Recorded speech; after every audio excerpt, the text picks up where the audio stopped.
Hey, one of a kind with RVD is presented by FanDuel. Yes, NFL playoffs are here, ladies and gents, and I'm ready to roll. I hope you are too. No better way to do it if you're a football fan than doing it with FanDuel. Placing a little bet, seeing what's at stake, seeing how it all goes. And I have been a user of FanDuel for quite some time, so this is the perfect sponsor for us.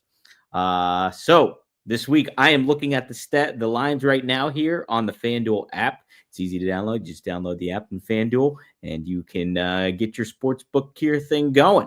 What I happen to see and I like this week, I'm going to go with, I know I'm a New York Jets fan, but listen, I got to go with the Buffalo Bills. They're -1.5 right now against Jacksonville.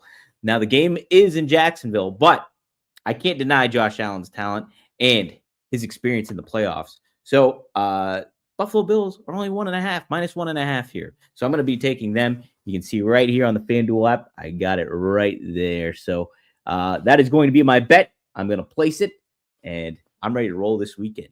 You can be this too. Just download the FanDuel app and mention One of a Kind with RVD sent you.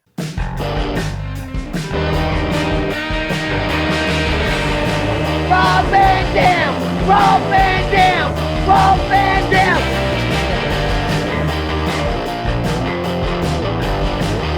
I'm Rob Van Dam. The whole show. Hey, what's up? It's Dominic D'Angelo. It's RVDTV.com. We don't have Rob Van Dam here today. He's still busy with his newborn twins. Shout out to Karma and Saba and Katie as well. But we got to give a shout out to our special guest host this week. We had Bill Apter last week. We're following up with Mr. Danny Doring. Danny, thank you for joining me today, brother. Thank you. I'm happy to take the hot tag, as RVD put it out on the internet today. Yes. Fired up, baby. Fired up. What's going on? Hitting the hot tag for sure, brother. So it's I guess we'll start off with this. You're a dad of twins as well. What kind of advice would you give to Rob starting off with newborn twins? Oh, first of all, I mean, shout out to Rob for giving me this opportunity, this platform. Thank you very much. But yeah, I mean, fun little bit of ECW trivia. There are 3 twin dads in ECW, and it would be me, Tommy Dreamer, and now Rob Van Dam. And I don't know, man, it really depends. I can't really. My girls, one was always up and one was always down, so somebody was always awake. It took us months to get them on the same schedule. So, I mean, hopefully he gets them both on the same schedule early so they can get some sleep. Otherwise, somebody's going to be up and it's going to be, it shifts. It's a lot of work. It's a lot of fun, a lot of reward, but it is, just like I said, a lot of work. But God bless them, man. Congrats to you, Rob. Now, when you got the word that you were having twins, how were you feeling about it? Were you excited or super nervous? How did that all come for you starting off? Well, strategically, I had my son first, so he's older, so he can handle any skirmishes I might have to deal with. So that was I strategically did that for it. No, when I first found out that we were having twins, I knew it was girls right away. I knew right away it was going to be girls. I didn't have to get a sonogram. So and that came to fruition. I was a little bit floored. I was kind of like, oh, but it was, but they're both 2 different personalities, 2 different everything. So it's so they don't do anything the same. They don't, wear the same clothes. They don't have the same likes and dislikes and all that kind of stuff. So completely different people. So it's fun because it's fun to manage 2 different personalities. But man, it's a lot of work. The 3 of them. It takes up a lot of my time and a lot more of my money. I believe that for sure. Now, were they born early? Because Rob's twins were born early too, and so I didn't know that was a thing actually. Yeah, 5 weeks, premature. They were like just under 4 pounds when they came out, and it was a couple 4 or 5 weeks, and then they were in the NICU for a while. We didn't get them home for a while, and we did. I was afraid. Like my son was different. He was bigger. You can. When I was changing and everything, but when they were so tiny and frail, I was afraid I was going to break one. Like that's how scared I was at first. But not anymore. Now we're now my son's 15 and the girls are just turning. They'll be 12 already in June. So it happens fast, man. You blink of an eye. But that first couple months when they're just there, and like it's a fun time, man. But they do grow up fast. I can only imagine too. Yeah, in 12 years, that flies by super duper quick, and seems to be doing that a lot in wrestling too. Like just the time frame. Dreamer's got the other set of girl twins, and his are both in college. So I mean, it's a whole nother. So it's like I'm in the intermediate side. I'm just getting into middle school and high school, and he's already in college and beyond. So it's that's interesting. Man, you're telling me, holy smokes. So why don't you fill everybody, so everybody, we're live, obviously, rvdtv.com. If you're tuning on X on RVD's X account, or we're gonna get the guns in a little bit there. Yeah, get the guns in there. But be sure to enter the super chat if you want to do that. But I always keep my eyes peeled just for fan questions in general. So if you have a question for Danny or anything to that effect, feel free to drop it on in. Additionally, too, be sure to like, share, subscribe if you're on RVD's YouTube account, or if you're at rvdtv.com. That's where you get all the episodes and clips going on. So be sure to hit like, share, subscribe, get the word out about this. Like, subscribe, and follow. That's it. That's the triple threat right there. Sure. Danny, why don't you fill some folks in what you've been up to too recently? You were just in Poughkeepsie, right? Yeah, man. I just Saturday night did the Poughkeepsie Rumble for a group called ECW, Awesome Championship Wrestling, and I'm not saying this just because I was there, but probably the best thing going right now out here. I mean, it's absolutely amazing, from the talent to the booking to the production to the thought and love and everything that goes into what they're doing there. It's pretty special, and it's awesome to be back in. It's the MJN Center now, but famously the Mid-Hudson Civic Center, where, Randy Savage introduced Elizabeth, Andre got his hair cut, and all these famous things that happened there. A lot of history, a lot of ECW history in that building. I had a lot of great times there myself with the FBI. Scott Hall was there, so there's a lot of history there. So it's fun to be back in that building and seeing it jam-packed. When I mean jam-packed, I mean completely sold-out shows. It's pretty special and pretty spectacular, and I'm very blessed and happy to be part of it and still doing it. So it's pretty crazy, but it's a lot of fun, man. And you get those butterflies going, and pre-match butterflies, which is an amazing feeling, to say the least. So it's ACW, Awesome Championship Wrestling. It's like the place to be right now. Pretty spoiled, man. It's pretty good to be in a place, catering and all that kind of stuff. So, man, it's a great show. We just had a really, really, really great show. There's a lot of guys. Nick Nemeth was there, and Santana from TNA, and David Arquette entered the Rumble. I haven't seen him in a while since the old House of Hardcore Tommy Dreamer promotion days. Who else was there? There was a lot of other. I mean, there's just so many. The Crowbar and our boy Crowbar, Tommy Dreamer, right? Yeah. And you got all those guys up there, and it's really just really great talent. Vic and Hale do a great thing out there. It's a monthly show. Pardon the pun. It's awesome. No, they do every couple months. They do about 3 or 4 a year. So just enough where you want to come back, but they're not oversaturating it. But I mean, but then again, whenever there's a demand, it may grow. But that's for them to do. I just show up. You just show up. I just show up, put the boots on. It takes me a little longer, but I put them on. Well, Greg Crowbar, because the people who don't know, Dom over the summer came to a Crowbar shindig. Crowbar's got basically the Shangri-La of North Jersey. It's awesome. He calls it his home, but it's basically just a little oasis. So Dom was out there hanging out. I think you stayed in the West Wing, did you not? I did, correct. Yes, the West Wing. I was down at the West Wing. And when I was a kid, I was always like, the big invite was, if I invited everybody to come down to Wildwood, that was the invite. You were in. If you get the invite to the Crowbar shindig, you're in. And not many people will get 2 invites. Some people don't. Some people don't. Shout out, cousin Chuck. But some people don't make it. But when you're in there, you're in. So that's always a great time. So that's where I met Dom in person, I believe. Yeah. And yep. You're there for a couple of days, right? Yeah, I stayed there for a couple of days. I went with Crowbar to the GCW show where he took on Effie, and then I crashed there while I did some media gigs for WWE WrestleMania, did interviews and stuff. And then I went to the first night, but then second night I thought it would be better to hang out at Crowbar. Yeah, we did the hot tub. We did the hot tub thing. We did do the hot tub. Fans might not know this, but I got privy to this hanging out with you guys. Sal Igranziano is one of the funniest motherfuckers there is. He popped me big time that weekend. I'm glad you said it because I didn't know if we were able to curse. Not that I'm going to curse like a Oh, sailor, you can but curse, yeah. yes. I don't know. I'm trying to be. I'm a twin dad. Sal's notoriously funny. Like he's unapologetically, and he's probably got the biggest balls of anybody as far as like ribbers go. He was a notorious ribber. He's something else. So yeah, Sal's a good time to have. If you can get him out. Sal's a good time. He really is. He was not invited to stay in the West Wing, though. That's all I'm going to say. That's true. That's true. He was. Oh my gosh, yes. There's some of the jokes he was saying. Oh my god. Yeah, he's out there. Well, if he feels comfortable, even if he doesn't, he's gonna say what he wants to say, which is right. That was the case. You go there, we have a few drinks, we're watching wrestling.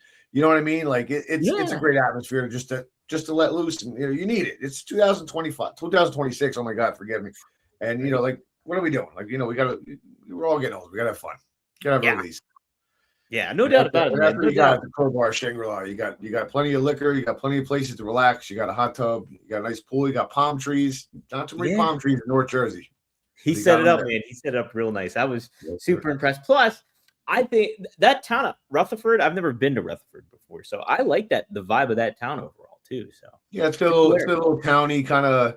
Like, downtown, he's got a little bit, and he knows everybody. He's like the mayor. He's walking to the bagel shop or whatever. Everybody's waves and says hello to him. I get the finger where I live, but that's all right. That's another story. We don't have... It was so funny. We went to before GCW, like Crowbar and I. He was like, "Hey, I got to go get the table that I might be using at the show." I was like, "Oh, okay." Like a table that he could crash through and stuff. And so he just goes to his chiropractic office and like has the table there. And I'm like helping him ship it in there and move it over. And like he's gimmicking it a little bit too. He travels to shows with his own tables and his own guardrails to destroy. Yeah. Nobody else has that kind of dedication, man. Nobody. That's it, man. That's at 50, 52 now, whatever. That's a dedication. Guys don't normally travel with their own table and chairs to destroy. He's like a physical therapist if people don't know, but did you kind of learn a little bit of how to protect yourself a little bit more when in the ring after like working with him and consult with him a little bit, maybe potentially? No, but I did have a back injury a couple of years ago and he did help me with that. So like, it's good to have a guy like that in your corner. For nagging injuries, he's awesome at what he does. And outside of wrestling, what he does with the physical therapy, he's top notch. And I know a lot of the boys have gone through his office. So, but no, really helped me a lot was, once I started, like, when you're young, you're superhuman, you take every bump in the world, whatever. But as I started to get older and I started to be around Stevie Richards a lot, he taught me a lot about, nutrition and stretching and got me into yoga, which I should get back into. And when I was training, working out with him, like he got me to a lot of that stuff. And he's like another one who's like body is a temple. He's like, he watches everything he eats. I called him American Stevie because he was a little bit like Patrick Bateman in American Psycho. He's a little out there. I think anybody knows him would and he would laugh too if he heard that. But yeah, he's just like that character, except for, minus the murdering. But you ever seen Patrick Bateman or American Psycho? That is Stevie. And he's meticulous with his routines and his, everything. So like, he taught me a lot about that, which helped me prolong my career a lot. But, injuries are going to happen regardless. And then that's where Crowbar comes in. Absolutely. Right. I'm pretty blessed. I got a pretty good surrounding cast. Yeah, no doubt about it. It's a great crew over there. Like just meeting some of the people I'd met before, but meeting some new folks too. It was like a good kind of wholesome vibe in the way that like wrestlers talk. Trying to get Dreamer out there. We can never get him out there. We got David Greco once, but we're trying to get Dreamer out there. I think that would be a good time. LaGreca's the man. I love LaGreca. Especially when the marshmallows come out. Tommy would be so excited. Get them going. Get those marshmallows cooking. So also what I wanted to ask you about too is give maybe some fans a little bit of background. What initially like hooked you as a fan? Getting it like as a fan, like who really caught your fandom, and then secondly, like what was some big influences early on as you started wrestling? Yeah, it's funny because I almost have to walk through this to show my age because Yeah. now people are like, what do you mean? But back then we had to watch TV on we had to watch TV when things aired on TV. There was no on demand, there was no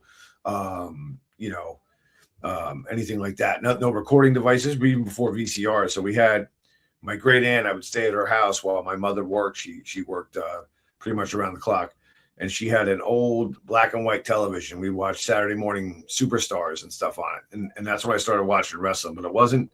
We always watched just to watch because she loved the wrestling. But when Randy Savage came in, it like hit every fiber or feeling I had. Like I was like, wow, like that guy is like, it was aura. Like as my son was saying, aura, bro, it's aura. And to see Savage was like, it made me, it hooked me in. Dude, I had to watch everything. And I always,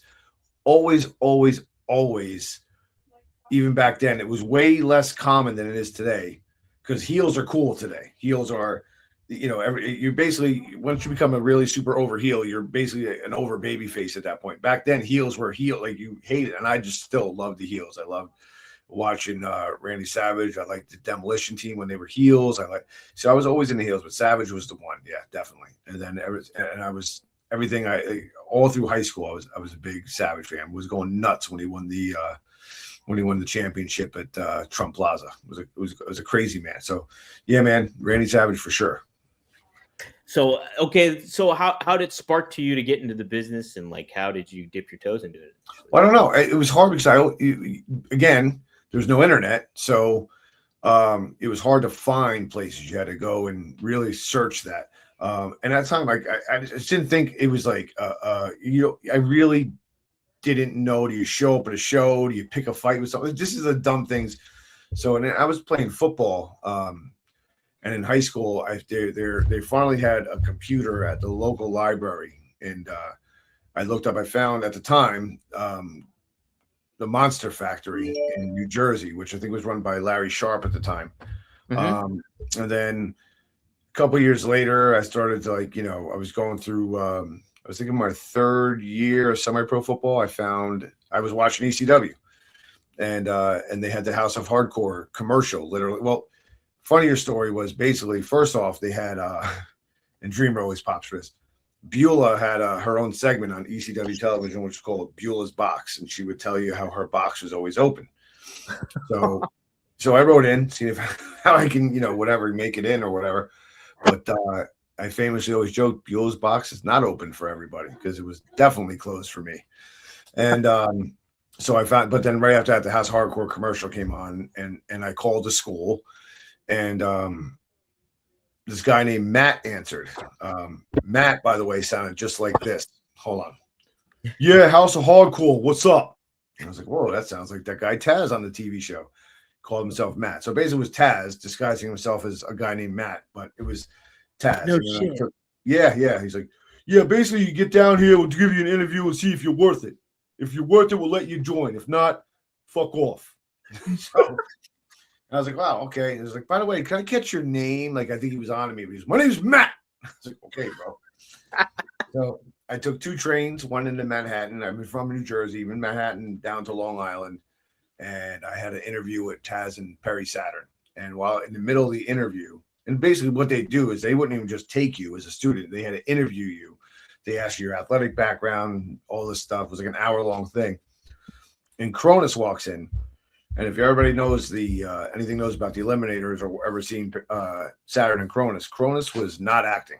That guy that's on TV was the same guy that walked into the school. I was having my interview, and he was just, and I was just like kind of really, it was really intimidating. First, it's intimidating because Perry doesn't say anything. He just stares at you. Oh, man. And then Taz is doing the interview, which is, like being interviewed by the TV Taz, because at the time Taz didn't have an off switch.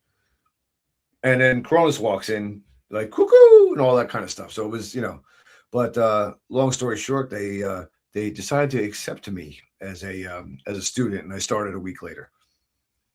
Wow. And so who was a big part of your training process then when you started? Well, I was in I for a while there was a lot of, geez. every class had about 20 kids, 25 kids, and every other day 4 or 5 would drop off.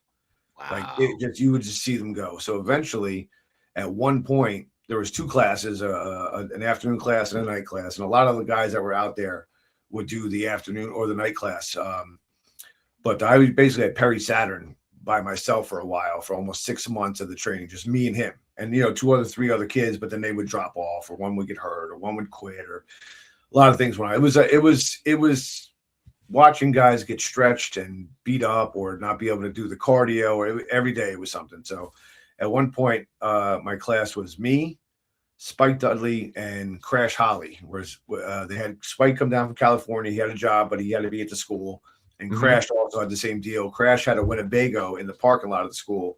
So I'd crash with Crash a couple of days in the Winnebago, so I didn't have to go back and forth, because I couldn't drive. I drove once, and I was driving home, and my hands I couldn't even steer. That's how bad it was. So I couldn't drive to the school anymore because of how bad the training, intense, I should say. Oh, wow. Okay. So I have to take trains. I have to do the train. I take the train to Manhattan, and then get to the school. So 2 trains there, 2 trains back. And so if I could stay there a couple of days, I would. So I would stay I would crash. And sometimes we would go over to Walmart and watch football on Sunday, because he didn't have a TV and the thing.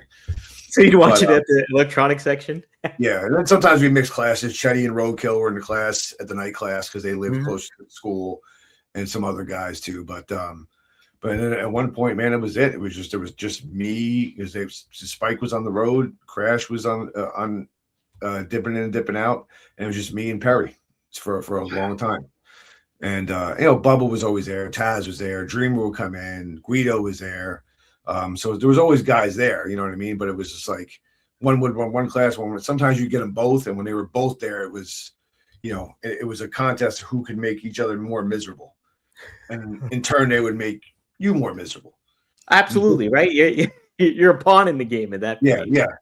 Let's see who we can get to drop first. I really think they had bets on it sometimes. There was just guys falling, because you had to do, like, you got in, you did some stretches, you did about 45 minutes of cardio to start, and then you would learn like 2 things a day. So if it was like a hammerlock, reverse hammerlock, and that was it. And then cardio. And the cardio was like, the step test on the outside with the benches. You were doing mountain climbers. You were doing Hindu squats. You're doing Hindu squats with guys your body weight. A lot of times I have to match up with Chetty. Chetty is not my body weight. And even more so now, he's definitely not my body weight. Definitely not now. But yeah, so all these, and you had to finish. Like I remember one time we got yelled at. I forget what we got in trouble for. We got in trouble for everything. But we had to do a cardio test where me and Chris had to hold steel chairs overhead and then do the stepper on the bench. And if the chair hit your head, you had to start over. Oh my God! So there was one point we hold a steel chair, and it's just like, yeah, it was a lot of fun. And then in the summertime, Perry would close all the doors and turn the heat up to 110, and just scream. I could still hear bump and feed, bump and feed. I could still hear it in my head. I still wake up at night sometimes hear it. Bump and feed. So was he overall a good trainer though, Perry? Did he have the kind of... Listen, we had crash pads. We had Perry for a lot of high flying stuff. We had Mikey for a lot of high flying stuff. Taz for a lot of times with the basics and some basic suplexes. He would give us any of his, obviously. And then Bubba was there, to help. Bubba would give you a backdrop that, like, literally your feet would come near touching the ceiling. Like, he would just get you up. But the training was top notch. Don't get me wrong. Training was awesome. The only thing looking back 30 years later was, and not a lot of selling. So if you sold at the school, they considered it a weakness. So pump and feed, you couldn't so even if you were legitimately hurt, you had to. So when I had my first match with Taz, I would respawn like a video game character. He would bump me and I would just go like right into my wrestling pose. It was like, you know what I mean? Like I didn't sell, and he was starting to get hot, but I don't think he realized it wasn't me being disrespectful. It was just I had my first match. I was green as shit. I had, or as Cronus would say, greener than Kermit the Frog's balls. And he would give me the T-bone and he'd be like, "What the fuck?" Like, and you know, so then he had to beat me up he had to beat me up for real in that first match. Just, you know, I asked So for it. so nobody decided to teach selling at all necessarily? Or they just kind of frowned upon the aspect of selling? It wasn't Or frowned upon. It was just more like almost every day the school was almost designed to weed out guys. You know what I sure. mean? Who could take it. So we just never really, it wasn't like we had a class on selling. We went through the Sure. basics every day. Chain wrestling. First, we basically learned how to shoot for the first couple months. So they wanted guys that could legit take care of themselves. So Right. yeah, it was like 3 months before I even got in the ring. Like we were working on amateur mats on the outside, and you know, like so it wasn't like they didn't want to teach selling. It just wasn't emphasized. So it was something that had to come much later, like, you know, just with repetitions. Oh, yeah, I should really probably hold my neck on that pilot driver. That'd probably be smart. But yeah, like, so like even like with the school, and then when we got on the road, you know, it was tough because we'd set up the ring. We graduated, we went to Team Taz, and then eventually we do ring crew. But after ring crew, we're done by 1, 2 o'clock, and Tracy Smothers would be in the ring by 3 to do a 2 or 3 hour course before the doors open, where he would let you guys wrestle, critique your matches, and you'd have 2 or 3 matches before the show even started. But he would also go through, and you can't. What are you going to say? It wasn't mandatory, but it's mandatory. It's Tracy Sure. Smothers. Yeah, absolutely. He's there every day at 3 o'clock to make sure that you're, you know, to give you in. Tommy Rich would be out there. Dreamer would come by. Shane Douglas would come by. So you're getting all this like knowledge from all these people, and you know, so every day was like a class. I'm like in a class, and I was still going to school during the week. So it was school on the road with ECW, and then you get Tracy Smothers and all these other guys in the ring, you know, every day. So I mean, those first couple of years were, I mean, they were painful. They were, you know, money was tight. You know, a lot of Denny's, a lot of Waffle House. You know what I mean? But the Philly knowledge, diners. or if we scrape, sometimes we find a place called the Huddle House, which was like the knockoff Waffle House. Okay, the Huddle House. It would be just like you would imagine it to be. Yeah. Wow. So I take it then that's kind of where you learned the selling aspect, was seminars kind of through Tracy and Tommy Rich and stuff like that. Is kind of where you developed the art. We were able to, we would do at the school, we would do it, but we also, like, there was a Wednesday night class that I'd always come in for, and it would be like we do Wednesday night freestyle. So you probably never heard this, but Bubba would stay late and close the school down. Taz would leave, Perry would leave, and we would just do we would just have matches. We have like a round robin, and everybody just be in a ring, tag in, tag out. And so we did a lot there. The finish always was, there was a tin can on the outside. It was a coffee can that was taped up, and it was for, you put $1 or $2 in it every other week, so they could buy cleaning supplies for the school. So we were always disinfecting the ring and everything. But the finish was always somebody was taking the coffee can to the head. That was always the finish of the Wednesday night special, and that was per Bubba. So I don't know if Taz and Perry ever knew about the Wednesday night special. They'd probably be hot about it. But yeah, so we did a lot of selling and stuff there. We were able to really, and then, you know, but during the school was basically just more just, let's get these basics down over and over and over again, and then we're going to run you into the ground with cardio just to make sure that you're in shape to do this when you're called to do it. Woo! Hey, yo, let's talk a little Mando. You want to smell good in 2026, don't you? You don't want to smell like a wrestling fan. You want to smell like an adult. No better scent to have than Mando. My personal favorite, Mount Fuji. But a second runner-up is the Bourbon Leather. And Mando's got you covered in more ways than one. As you can see, I have the creams in my hand, the deodorant creams. But they have a deodorant stick, which is great. They also have a deodorant spray, which you should really try out. I'm a huge fan of the deodorant spray. And you will be too. So some men mask their BO with scents.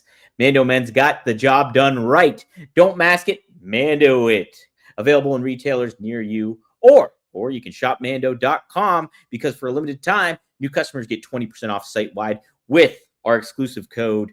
Use code RVD at shopmando.com for 20% off site-wide and free shipping. That's right. You cannot beat that free shipping when that comes into play. So shopmando.com. Please support our show and tell them that One of a Kind with RVD sent you. Mando's got you covered with deodorant plus sweat control. Say goodbye to sweat stains and hello to long-lasting freshness.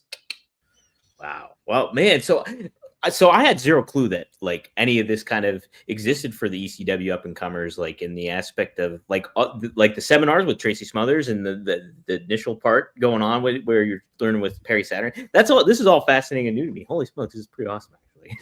It was a cool one. I was in the school one day, and Taz was like, "Hey man, let's go for a ride," which I was like, oh, "That's just weird." First, you said it like you weren't mad because he was always mad. So, let's go get a drink at 7-Eleven. Let's go to 7-Eleven. So he's like, and then he like, and then he gave me the shirt. And he's like, "You're officially Team Taz. Congratulations."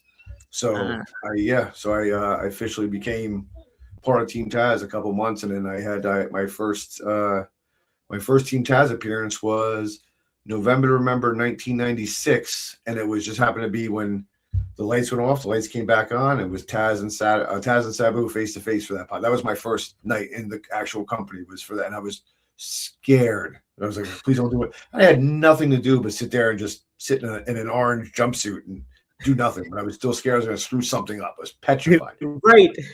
And then the next, that's kind of the mentality, right? You kind of, if you're new to this all, and this is like you're out in the spotlight and kind of aspects of it, even if you're just a part of the ring crew or whatever it may be, it's kind of the nerves are just high. They're just high. It's crazy. And then a couple weeks later, we're on Raw because we're doing ECW Invasion.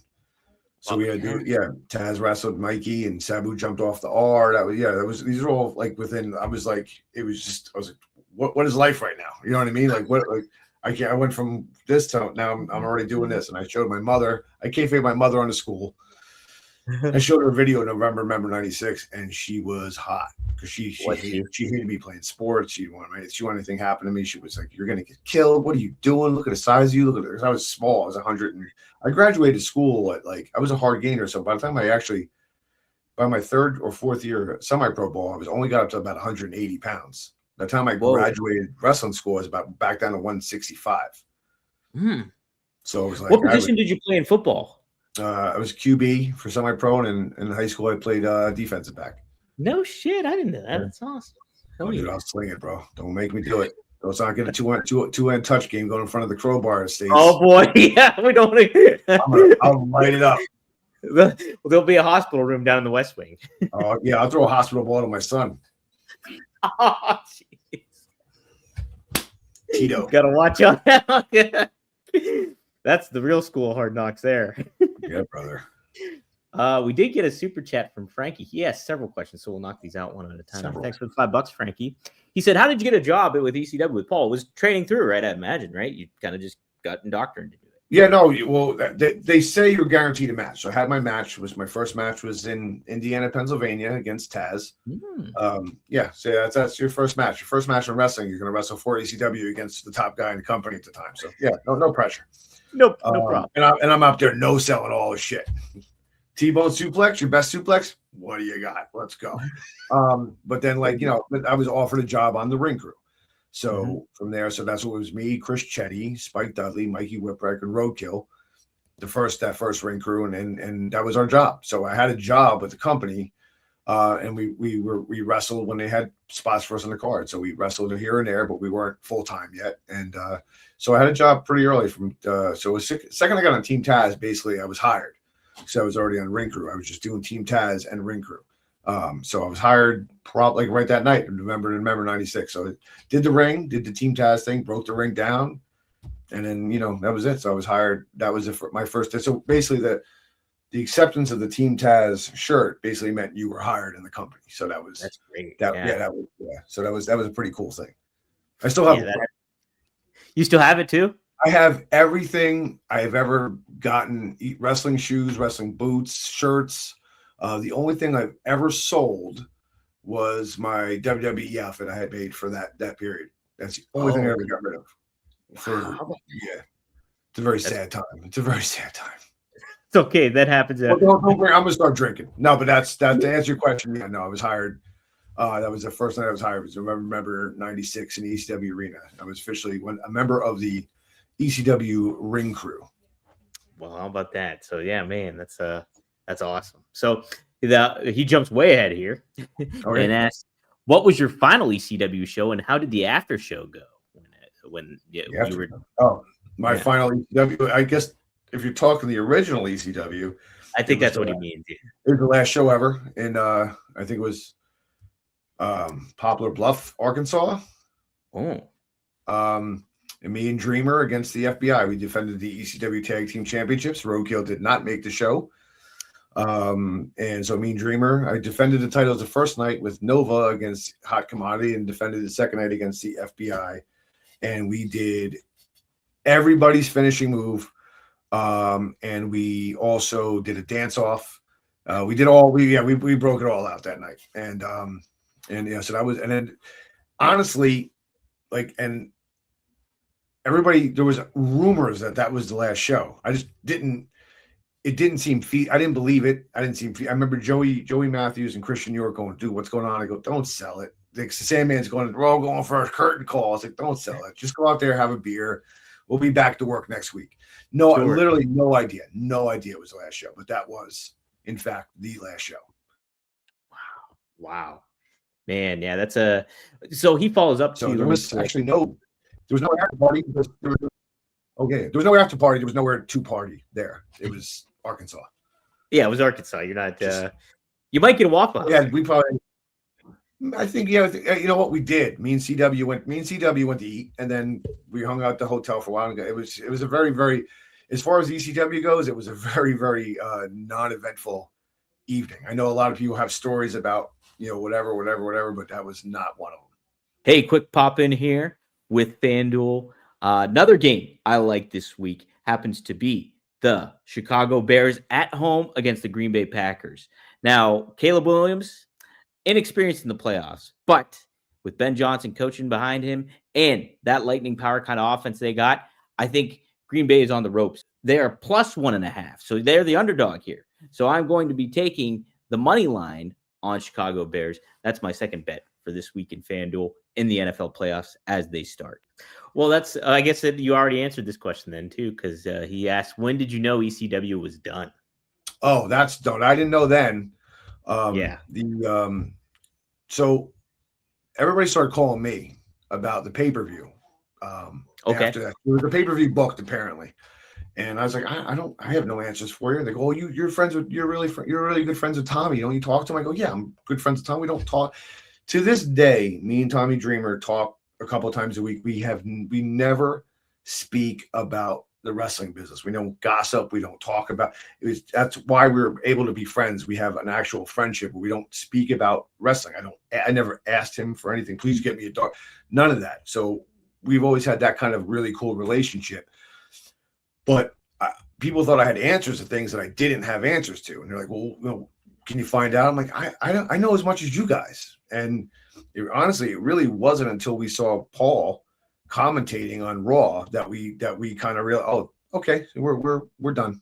And that was it. That's when it really sunk in. I mean, so as far as the original ECW goes, because we had literally no idea what was going. Nobody we had nothing. We had nothing, and I had nothing. And people were mad at me because they thought I was kayfabing them, which I was not.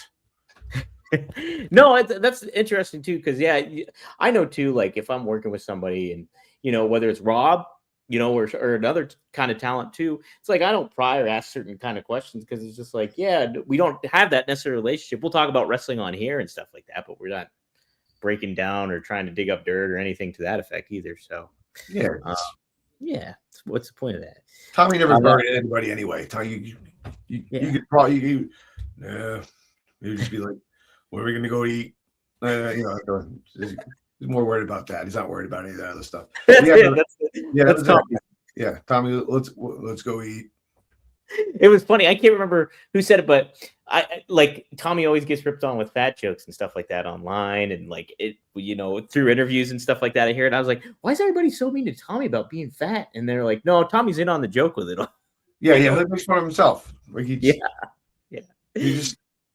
was the other night at the ACW show. I was talking to him. He's like, what's the matter? He goes, I feel like I'm getting big. I'm like, oh, that's because you are. And, we're all old. We're all old and flabby. What are we doing here? Right. The dude puts on his boots more nights than most indie workers in a year, and he's like 55. Like, you know what I mean? The guy's he's literally just wrestles a full wrestling schedule in in conjunction with what he does with TNA or it's TNA, right? It's on Impact, right? Yeah. But yeah, sorry.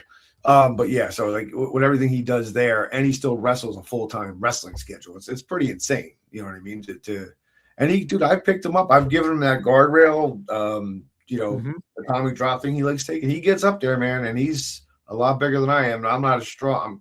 I'm kind of strong. But yeah, no, he can still get himself up there for things. So it's not like he's going through the motions, man. He works hard. So man. Tommy, he came to the promotion that I work for, IWC in Pittsburgh here, and like he tagged up with somebody that had like a hardcore tag team match, and it was one of the best matches on the card. Like it was just fun. So he does his thing. He does his thing, man. Frankie's final question was, any Travelodge stories? I've heard Travelodge stories. A little fun fact: I've never actually been to the Travelodge. Oh, okay. When I started in November of '96, everybody moved over to a place called the Holiday Inn, which is infamous in its own right, which is also now destroyed. But that was the hotel. That was the start of the transition from the Travelodge to the Holiday Inn in Philadelphia. So I've heard a ton of Travelodge stories. But I've actually don't have any, and I've actually never I've driven by what I think they called it the cylinder of sin, I believe they called it. But no, I've never actually been there. I've just driven by it, and that was I think I caught crabs or something just driving by it. But no, it looked like a menacing place. I'm sure a lot of stuff, but I actually can't comment on it because I actually have never actually been inside of it. Wow. Yeah, no, some of the stories that were shared on here, there's some wild ones. And the cylinder of sin sounds a very appropriate name. Yeah, it's don't get me wrong. The Holiday had its own, but that place I've heard, it's a bunch of guys doing whatever. I can't speak to it because I had never, but I've heard some things, but I can't confirm because I wasn't there. I'll never confirm about stories that I've heard secondhand because they're always embellished too. You know what I mean? Yeah. And it's like, it's the telephone game, it goes through it. It's everybody's different versions of it all. Yeah. So. Imagine if there were cell phones back then. Oof. Jeez, oh man. Well, that's the thing is, it was before all that. There wasn't even internet yet. Like I remember going to somebody's house, I won't say his name, and he had a ton of things on his toilet, like these books. I go, what are these? Oh, they're dirt sheets. And I screamed because I never bought into any of that stuff. Like I could walk by about 80% of those guys, 90% of those guys, and not know who they are. Still to this day. But the guys go, no, you got to read them, man. You got to get a heads up of what they're thinking and what they're talking about and how they're. I'm like, I don't care. I just don't. So like, yeah, it couldn't. But I took a dump in the guy's bathroom. I was reading through the dirt sheets. But to the point was they were actually sheets. They were like programs at the restaurant show you would get back in the day, like newspaper. They were actual dirt sheets, not internet dirt sheets, which is kind of funny that I'm that old. Yeah, no, I look good, though, Dom. I look good. Yo, you do. You look great, Danny, for sure. No doubt about it, man. You could still sling the old football, the old pigskin too. So. Oh, dude, I got a cannon on you. They call it the 12 gauge, bro. Who was your favorite quarterback growing up? Roger Staubach. Oh, that's a great one. Holy shit, yeah. You Cowboys fan then, I take it? I am the Cowboys fan, not a Cowboys fan. The Cowboys fan. I suffered through the misery of the last 30 years. And I'm also the Cowboy fan that hates other Cowboy fans because they're obnoxious. I know what we are. I know how the story ends every year because I've been living it for 30 years. But I got to watch them win Super Bowls when I was in high school and talk all the shit. Yeah. And now I've listened to all the shit for 3 decades. I've listened to Cowboy hate as long as I've been in the wrestling business, and it's been 3 decades now. It is like 30 years now. So my brother's a Cowboys fan as well, my younger brother, and he definitely he's got the rose-colored glasses on a lot of the times. I have to kind of just give him the reality check and be like, listen, dude, like Jerry's fucking shit up right now. This is not going on the right way. But Jimmy's team, everybody knows it's Jimmy's team. Barry Switzer won with Jimmy's team. Yes, I could have coached that team as a 17-year-old kid and won the Super Bowl with Emmitt Smith, Troy Aikman, Michael Irvin, Alvin Harper, and that defense. And it would have been a Disney movie. We need 3 yards. Just run behind Larry Allen. Emmett, whoever. That's it. The guy in a wheelchair to run behind Larry Allen. He'll get the 3 yards. It's fine. It'll happen. I started off as a kid. I was the Cowboys fan of the family because I liked Emmitt Smith and I liked, I got into it. And that's how Marcus got into it. But then 98 rolled around. And my dad was a Joe Namath fan and I liked the Jets. Then I got hooked. And sadly, I'm a Jets fan now. So I'm sorry. I have to digest what you just said because it's absolutely asinine. You went from the Cowboys to the Jets. Yes. You're a football fan because normally people they upgrade. You know what I mean? I know. I downgraded big time because it was 98. The stupid kid next door's got an Eagles jersey and a Chiefs jersey. Like he doesn't, So I guess this year he'll like the Rams or something. I don't know. Oh, but, probably. Yeah, one of those goddamn Eagles don't win anything. Oh, sorry. Yeah, I'm kind of sick of them. Too. I lived in food for 5 years. Everybody's oh, you wrestle in Philadelphia so much. You should have a lot of Eagles. No. Not at all.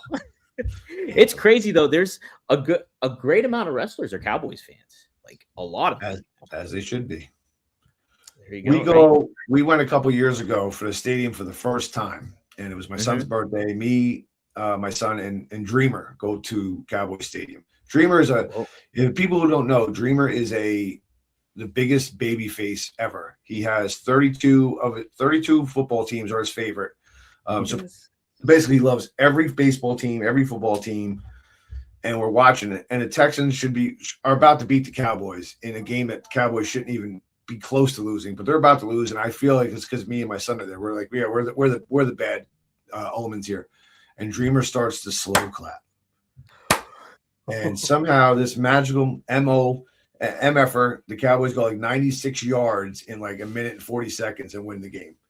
What? And he's like, see, I'm the biggest baby face ever. Thanks, Tommy. 98 yards. I'm sorry. I was corrected by my production team. It was 98 yards. I'm sorry. Oh, 98. Holy folks. Bigger Cowboy fan of me now all of a sudden. There you go, right? John Madden over here.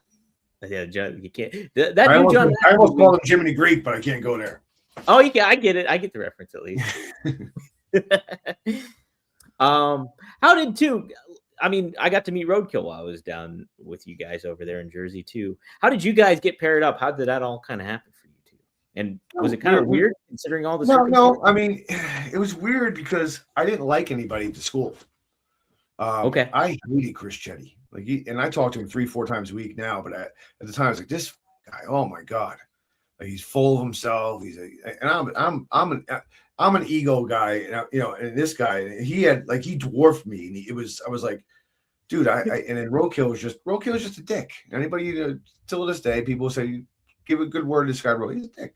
So he was back then. He was, so I just hated him. But then they put us in a truck together and made us drive around the country. So you eventually, whatever. You bond by it's like the one person he's my asshole, so you don't mess with him. You know what I mean? And we kind of had that. And then we were working out one day in a ring. It was in Wildwood, New Jersey, and which is my favorite place on earth. And we were at the convention center, which is a big bucket list thing for me. And there was a couple guys that were trying to, I guess they were trying out, and they were trying to take advantage. And Roadkill tagged in, and we got rough with him a little bit. And Paul had saw that and said, "Wow, those guys have chemistry. I'm going to put," and he put us on the show that night. We worked Tracy and Guido. So the first Danny Doring and Roadkill. I'm sorry, and Roadkill wasn't an Amish yet. I wasn't Danny Doring yet. It was just our first match together was at that convention center. So I was sky high after that, and then it just stuck. And then eventually, they wanted to change my gimmick to a porn star. Okay. So I was going to be Dirk Doring, and the movie Kingpin was out. So I think Meanie tells a story. I think he told a story somewhere recently. Oh, that Al Snow and him and Al Snow were thinking of things, and it was that's a great gimmick. So I was going to be Dirk Doring, the porn star, and then I was going to have an Amish partner, and we were going to be in hijinks and Sue and all that kind of stuff. But Val Venus debuted shortly after that. You're right. So the scuttlebutt is the idea was given to somebody else's creative, sold to somebody else, however you want to put it. But they said basically we're going to drop the Dirk, we're going to keep you Danny, and then just come up with a bunch of over the top sexually explicit things to call everything. Yeah. And I didn't even name them all. Joey Styles actually came up with a couple for us too. So he was, by the way, an amazing person. Like that guy was unbelievable to be around. So it's it was just great because it's like we were so low and down the card. And he treated us like he would come over before any pay-per-view or TV. What do you want to do here? What do you want to call this? Where you want to? And it just, dude, Joey. I just want to give props to Joey Styles, and I know nobody's seen him for a while, but yeah, he was awesome. Oh my gosh. And you think about it, you go back and like as a kid, I was just like, oh, Joey Styles, whatever. But like I go back and watch matches now and he's just doing everything by himself. He's handling the whole thing and like creating, being not only the moral compass for the fan itself, but at the same time too, he's adding flavor and personality to it all too. All by himself. And then eventually I think Rick Rude was the first one that came in and did color with him for a little while, which was pretty cool for me too, being a big mark for heels. Yeah, right. I couldn't get over how big Rick Rude was. By the way, I was like, I was like, okay, but yeah, no, like that was pretty cool to have your match called by Rick Rude and Joey Styles back in the day too. And him and Joel had great chemistry, and him and Cyrus had great chemistry. Mm-hmm. So, man, yeah, there's a lot of people that can learn from Joey Styles, no doubt about it. Me and Rob talked about before how great it would be to get him on the show at one point, but yeah, like you said, when nobody hears from him at all. And so quality human being, though. Quality human being. That's awesome. What I hear. That's what I hear. Here, let's get another super chat here from Frankie. Thanks for $2. Who picked your moves and the adult names for them? Okay, so you just answered that. I'm answering. I'm like old. I'm aging myself. I'm like Matt and Cleo. I'm answering questions before they come in. Call now. Call now, everybody. But yeah, that was it. So I mean, first I was doing, when I was just trying to get exposure, like get some matches in. They did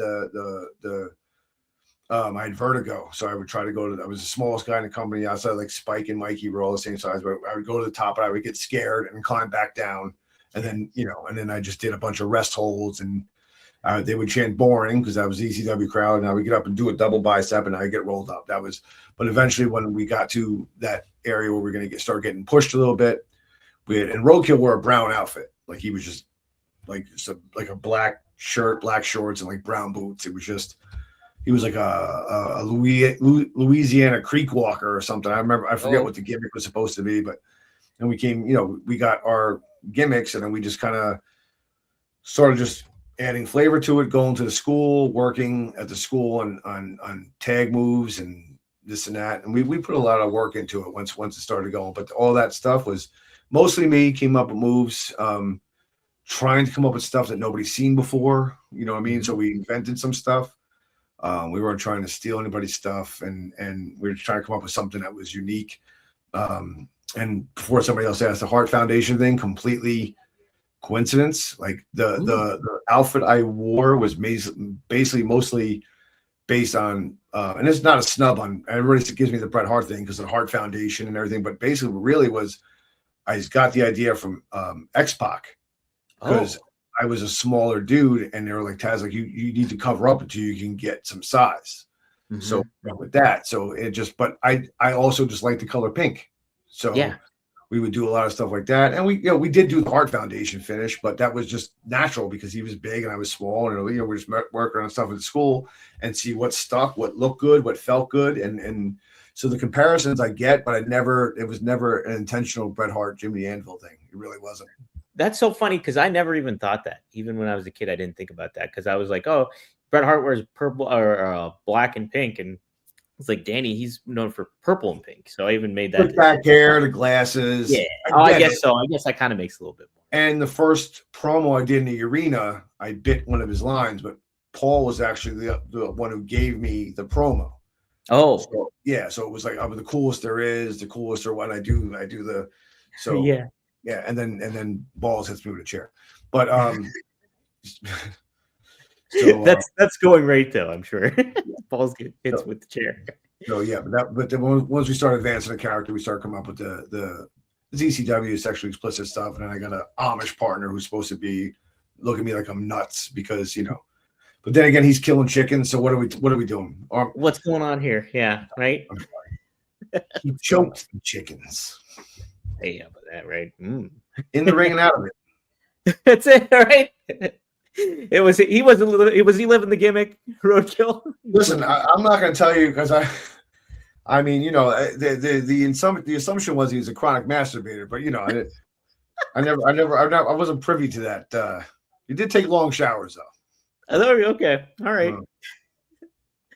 Well, so how about shower time?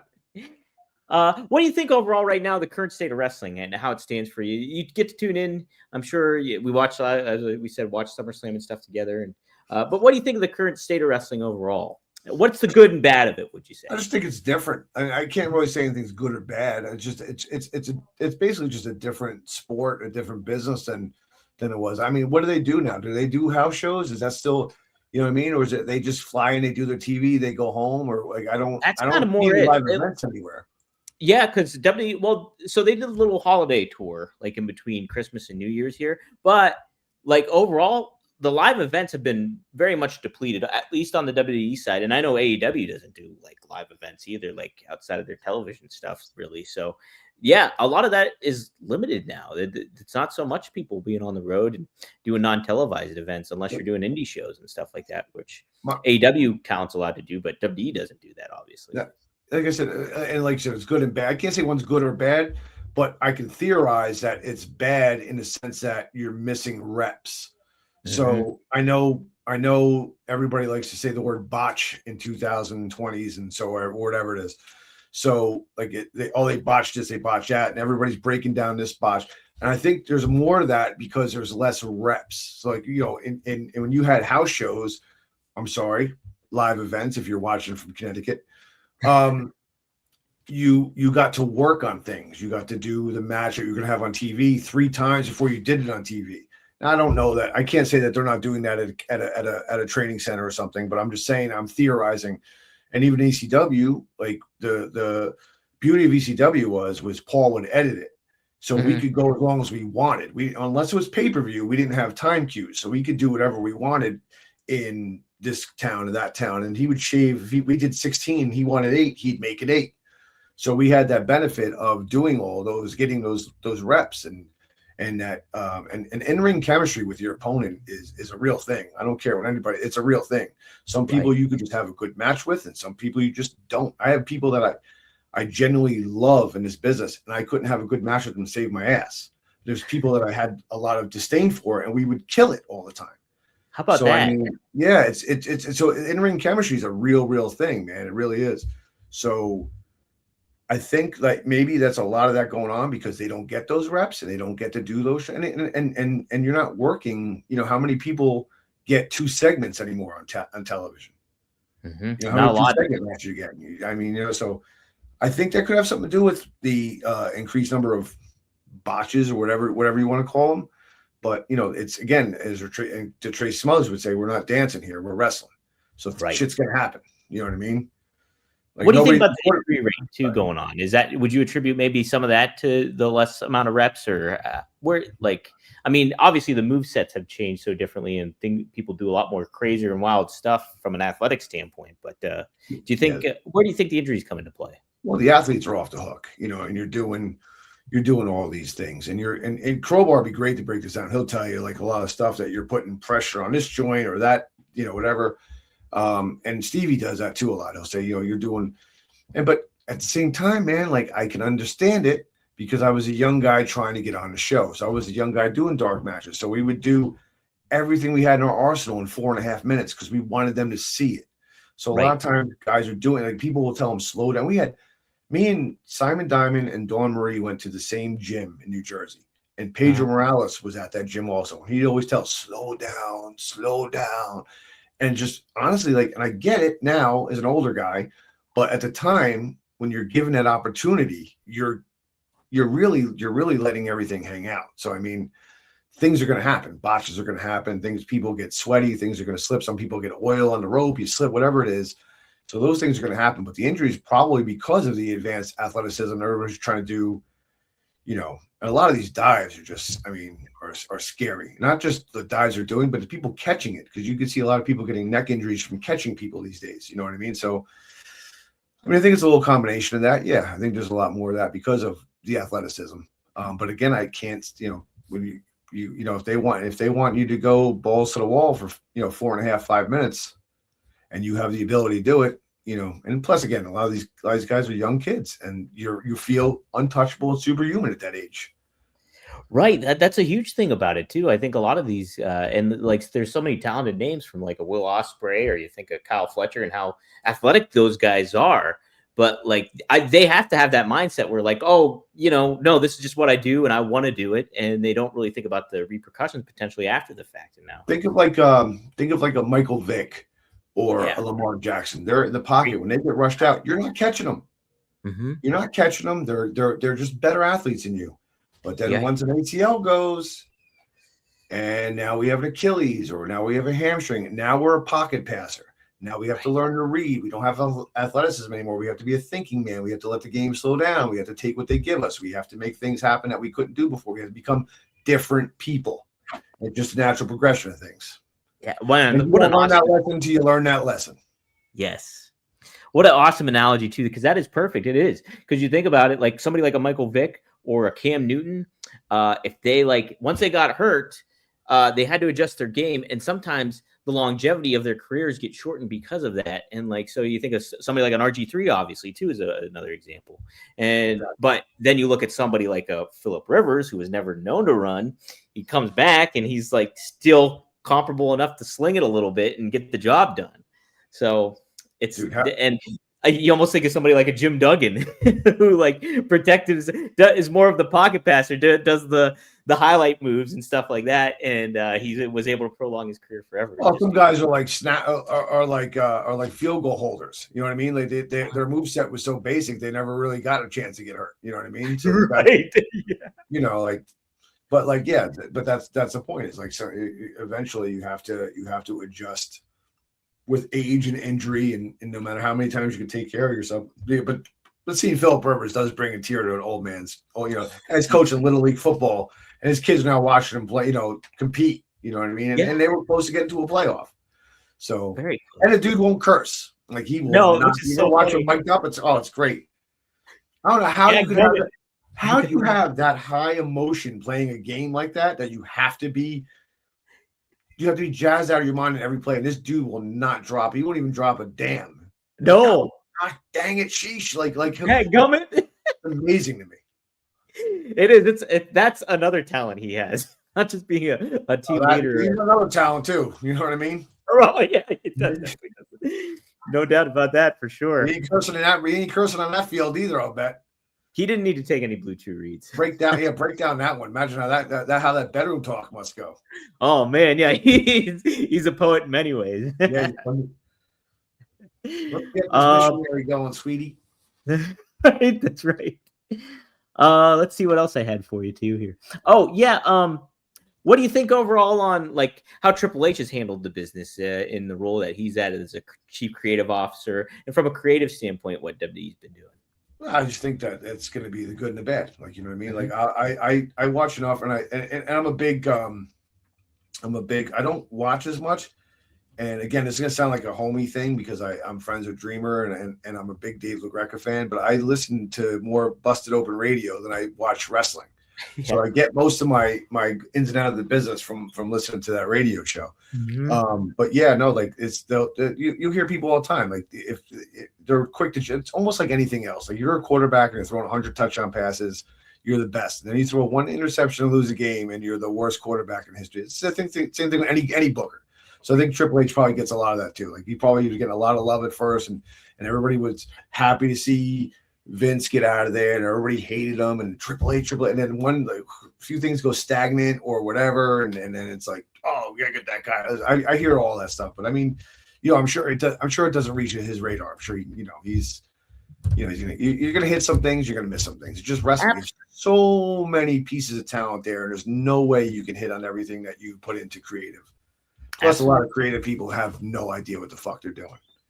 Oh, no doubt about it too. That's the other aspect too. Is like you need somebody to reel it in and kind of Triple H overall provides a pretty good balance because he was trained by somebody like Killer Kowalski, and so he's got that old school kind of mindset, but he has a fascination with like the Harley race and all those kind of guys down in the South and stuff like that at the same time. But then he's got that sports entertainment aspect to it too. So I think he's one of the perfect people to have up in that role. And if he was gone, fans would definitely know a huge difference in how wrestling is handled today and stuff. So, and not in a good way, I don't think.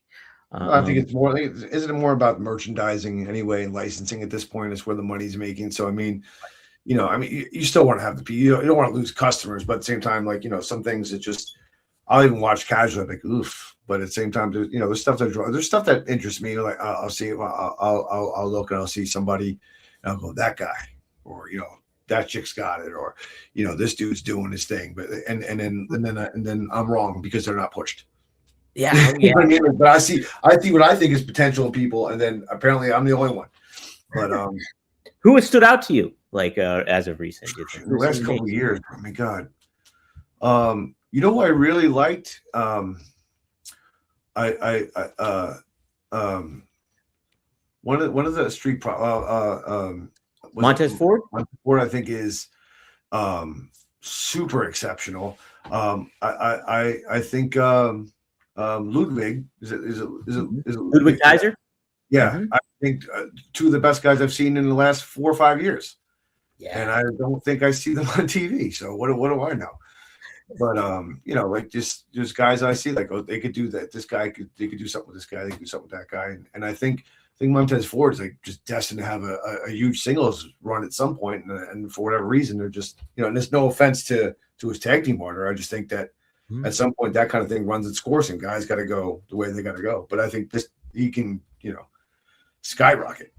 Absolutely. No, he's somebody that I've always thought too, like that has that singles top star potential because he's good on the mic. He's so athletic in the ring and stuff like that. He's got a great look. So he's got all the tools for it too. I think I've heard stuff where he doesn't want to necessarily split up as a tag team because he is loyal to Angelo Dawkins. But at the same time too, you're like, man, I would love to see him go into the singles. Yeah, but sometimes you gotta leave something to come back to it. That's it. You know what right? I mean? Like, I'm just saying, and I know it's not really it's really not like there's a couple other guys too. Like I'll just see like okay, the thing that and I see it more in AEW than I see in WWE is the thing that drives me nuts. Like as a outsider looking in or insider looking in is the start and stop pushes. Yes, and not because of injury, just because you'll see a guy or a girl go 3 weeks where they're just killing it and then they're just gone for like a month. And it's like that you had something and you were about to light the burner and then you just turned it off. Like I don't understand it. Maybe there's more to it. Maybe there's some backstage stuff I don't know about, but I see it so much. I see it a lot on AEW than I see it on WWE, but I see a lot of start and stop stalling pushes and stuff all the time. Absolutely. That 100%. That's my big thing with them too, is like, because I was as a lot of people were like AEW coming into it all, so much excitement surrounded around it. And then you think about the possibilities of different wrestlers that could come in to that company and they're like, oh, you could do this with somebody like that. Or imagine if Cesaro came in or Samoa Joe. And sure enough, a lot of these talents did come in there and then you would see them for a good amount of time, but then their push would they'd be off TV or they'd be limited back, or there would be no follow-up. And that is the most aggravating aspect, I think, of AEW that I've and I get it. You have so many guys. You have so many people under contract. You have so many. There's only so much you can do, so many titles you can create, so many angles and so much TV time. But I mean, it does happen more than I would like. And I'm not somebody that can consume every show that they put out on every platform. I was just basically trying to get through the WWE Network, and now it's gone. Yeah, I mean, right. I know. Hopefully they bring it back with YouTube with the Vault. I hope so. Yeah, maybe get out that dub DCW music. It's terrible. I know that's a tough thing. I'm sure so many people have like some of just the old school like recordings of it all and stuff like that, and that's the way to watch the ECW, no doubt. Watch the original Star Wars before they put all the new CGI stuff in it. That's it. That's exactly it too. But the New Jack music grows on you. It does. You're right. So much of it does too. Yeah, it does. Well, here's a question. Another one from Frankie. This is an interesting one. When and why did the ECW checks start bouncing? Well, first of all, Frankie's dropped. Your checks are going to start bouncing. You keep doing these super chats. I know, right? He's God bless him. invested. Where are you working these days? I want that job. All right. Why? I mean, okay. I'll just say this about that. Like, a lot of people will assume that was like ECW. Like, we just worked for free for 5, 6, 7 years, whatever. The bounce check thing was not like it happened, but it wasn't like this overall thing that was like just went on, like dragged on for like a year. It was a short period. It was like a couple of months. It was like a month or two, and some guys got some guys got double. So it was like people act like we were just like traveling the country on our own dime, and we weren't getting paid at all. Like, it wasn't like, and that was always the joke. Like, how'd you guys work for free all the time? Well, like, it wasn't really that long. It was a period of like, and who knows? Like, the well ran dry. We were probably I guess they were saying borrowing from Peter to pay Paul or whatever, and whatever, man. So like, some guys got paid some weeks, some guys didn't, and but like, I had a conversation with a very respected guy once. He goes, "What were you guys thinking?" And I said, "Well, what are we supposed to do? Like, we're on the third biggest brand. Some would argue even number 2 at the time over WC, whatever, however you want to look at it. If you want to be DCW homer, you'll say number 2. What are we supposed to do? Go work at the VFW hall? You know what I mean? We're on TV. Like, you don't balk at that opportunity and just, so I mean, it wasn't like, again, like, was there some tough times? Sure. But was I ever my lights never turned off in my house. You know what I mean? I never turned my water off. It wasn't like, it was like I was, but I was also a little bit smarter with my money than some other guys. But it wasn't like it happened, but it wasn't like this overall like huge thing. It got a little rough. It got a little hairy, and there was some discussions and things that were said, and whatever, and phone call. But it wasn't as it's a little bit like you hear something in homeroom and it's a lot bigger in eighth period than it was. You know what I mean? So it wasn't like, there were some rough times in ECW. Yeah, there were some lean times, but it wasn't that extreme. Sorry, I had to do it. Well, so who taught you the financial smarts? Did you kind of already have that in your repertoire kind of thing, or did somebody in the business kind of be like, "Hey"? No, I was a moron. Okay. I literally didn't come from money. We didn't have money growing up. My one regret was my mother passed before I actually signed my actual ECW contract. Really? But I would have loved to have done something. But Tracy Smothers was always, be smart, guys. He goes, own property. He goes, don't go out and buy. He goes, well, if I hear one of you guys went out and bought a freaking car this week, I'm going to kill you. Chris Chetty rolls up in a brand new Eclipse. Oh my God. But yeah, so like, like I listen, I had at the time, I had like I said, my mother passed, and I had taken guardianship over my younger brother. So I was basically like a dad / brother. So I had responsibilities too. So I couldn't, but I mean, I was at the first couple of months when I was getting money, like I was on a ring crew making $150 a week and never coming home. So like when I started to make some decent money, I was buying better clothes. I was buying some cologne. I was smelling nice. I was getting my highlights put in. Yeah. I got my highlights put in. I was getting like 2 or 3 outfits done a month. You know what I mean? I had gear for days. So I spent money, and I did like to go out. I did like to enjoy. I did like a bottle or 2 of vodka. I mean, I'm sorry, glass or 2, bottle 2, just a glass. Probably more like a bottle. But yeah, so I did have fun, but I said I put away what I put away, and I was all right. But again, there was a couple times where it was a little rough with the checks, but again, not as like this major big thing. Like we worked for like 3 years for no money or something. Like it wasn't like that. Not the urban legend it became. No. Yeah. Maddie's got a good question here. Maddie's one of our regulars here on RVD TV. He says, "What was the wildest ECW crowd that you've seen?" See, Matt's going to get me in trouble because I'm going to piss somebody off if I say, right. I got to say, obviously the arena, because it was hot and it was crowded and everybody's on top of each other. And Sandman coming back to ECW is probably the biggest ECW pop of all time. And people in Queens be pissed to hear that because the Madhouse Extreme had its own special thing and they had some great pops there too. But there's some other towns, man, like Buffalo was a super wild town. Chicago, off the charts. And the one time we went to Mississauga, Canada, that crowd was sold out. It was a huge, like they were biting on everything. We got to work with the FBI. Little inside. We were actually supposed to win the championships that night. And they switched it while we were in Gorilla. So we literally were going to, it was one of the best matches we ever had with the FBI. And we had to switch to finish like on the fly. Wow. And we were, and the heat, but there was so many screw ups in that match and you can't tell. We covered it. So we had such great chemistry with those guys. And the crowd was so hot. It was one of my favorite matches of all time. But yeah, man, those towns were all super, super, super, super hot. And, but I mean, gun to my head, it's hard not to say Philly. I know, right? It's really hard not to say, but man, that's so cool though. It's like you think about all these other towns that you guys hit and traveled to, and it's like that ECW fan base was so underground, but it was just like that groundswell of organic kind of excitement for it all too at the same time. It's neat. It's neat to hear about. Okay, the other thing I wanted to be sure to ask, I think it was another chat, I think. Let me see here. Triple E. Yeah, you mentioned Sandman. You got any good Sandman stories? Triple E. Yeah. Probably can't tell them. Sure. Just like Balls Mahoney stories or like but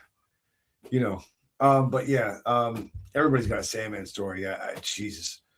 I think that's put me on the spot because I have to filter my brain. You gotta filter on the fly filter. Yeah, no, I remember when the night he came back from the first weekend we were with him and he came back from WCW, the WCW stint, and he goes, I want to go out with Doring and Chetty, and we went out to it was a Buckhead in Atlanta. Okay, and it was we closed down like 3 or 4 bars and maybe 2 after hours places, and listen, I'm not gonna say this with no ego and probably nobody's gonna believe this. And he couldn't hang, man. Whoa.